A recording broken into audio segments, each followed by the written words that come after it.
There's one thing on his head that still bugs Shemar Moore about his big screen breakthrough. From early modeling days to primetime procedural mainstay, he's had quite the transformational career. Shemar Moore was born in Oakland, California in 1970 to a black father named Sherrod and an Irish-Canadian mother named Marilyn. According to Shemar, his dad was a Black Panther who was friends with Tupac Shakur's mother. He was primarily raised by his mom in countries like Bahrain and Denmark before they returned to the United States when he was 6. As a kid, Moore was often chased by bullies, and when he threw rocks to defend himself, he realized that he might have a knack for baseball. For a while, his life lined up with his talent. At the time, he lived in Boston and he dreamed about joining the Red Sox.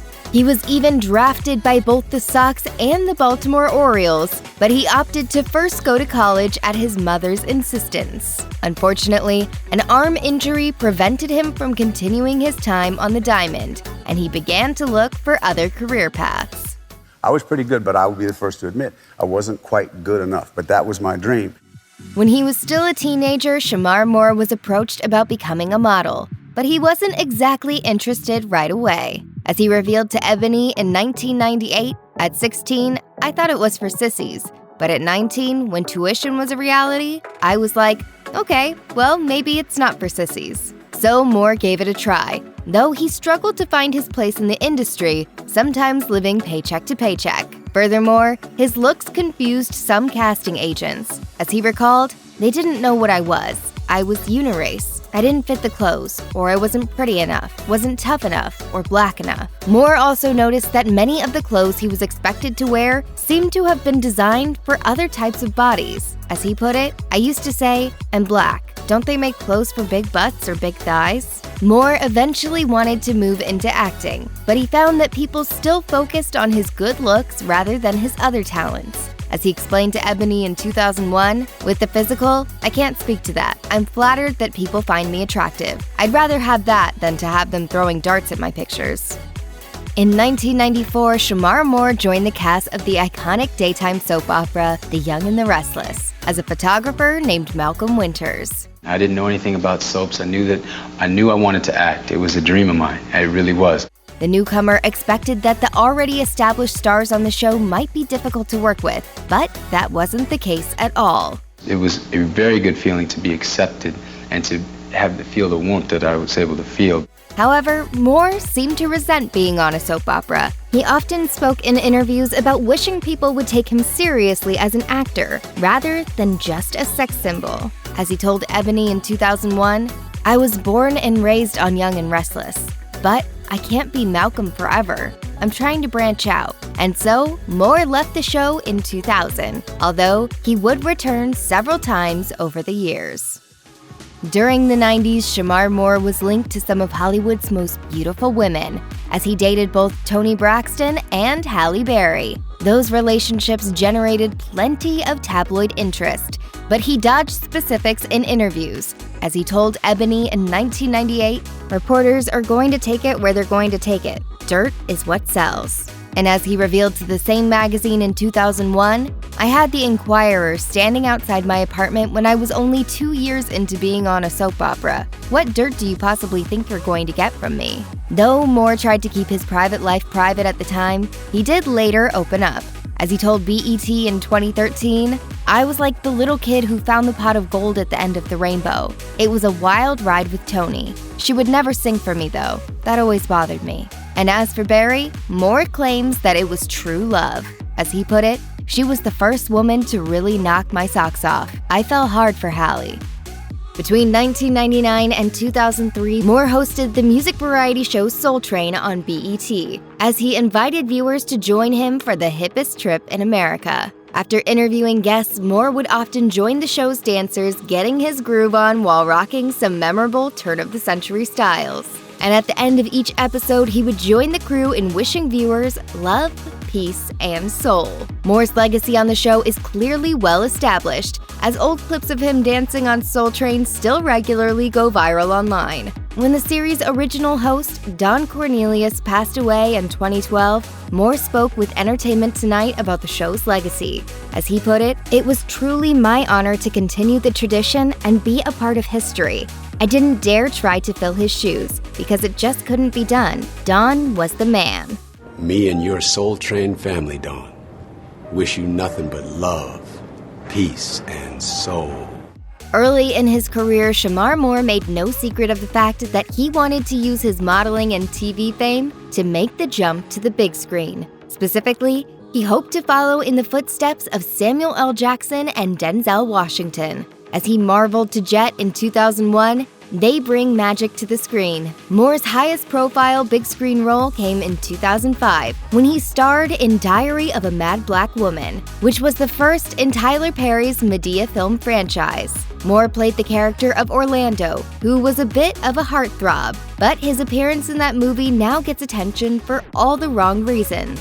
As Moore put it on Instagram in 2012, "Good movie, sometimes crooked wig." Moore hoped that the film would introduce him to a whole new world of cinematic acting opportunities, but that didn't exactly happen. Instead, it was a return to the small screen that awaited him. The CBS crime procedural Criminal Minds launched in 2005, and despite Shemar Moore's hesitation about returning to TV, he was an integral part of the cast as FBI agent Derek Morgan. The character used his knowledge of criminal psychology to track killers, and he quickly became a fan favorite, thanks in particular to his swoon-worthy tendency to call people baby girl. Moore would stick with the show for more than a decade. Even though he seems to have enjoyed his time on Criminal Minds, he was honest with Ebony in 2013 when he admitted he stayed for the money. Ultimately, though, the paycheck wasn't enough to keep him around forever, as he shocked fans by stepping away from the show during its 11th season. His departure hadn't been announced beforehand, as he experienced a particularly traumatic kidnapping in the episode Derek and decided to leave the behavioral analysis unit. Moore spoke with E! News in 2016 about his decision to leave. As he explained, "I'm wanting to see what else is out there for me, and what else I'm capable of in my career, and also in my personal life. I'm looking for balance. I want to fall in love, get married, have kids, travel." Criminal Minds itself ended a few years later, but the series has since been revived on Paramount Plus as Criminal Minds Evolution. In 2022, Moore teased a possible return, as he told Entertainment Tonight, Would I go back to Criminal Minds and flirt with my baby girl and chase down unsubs? Yeah. Sure. Okay. All right.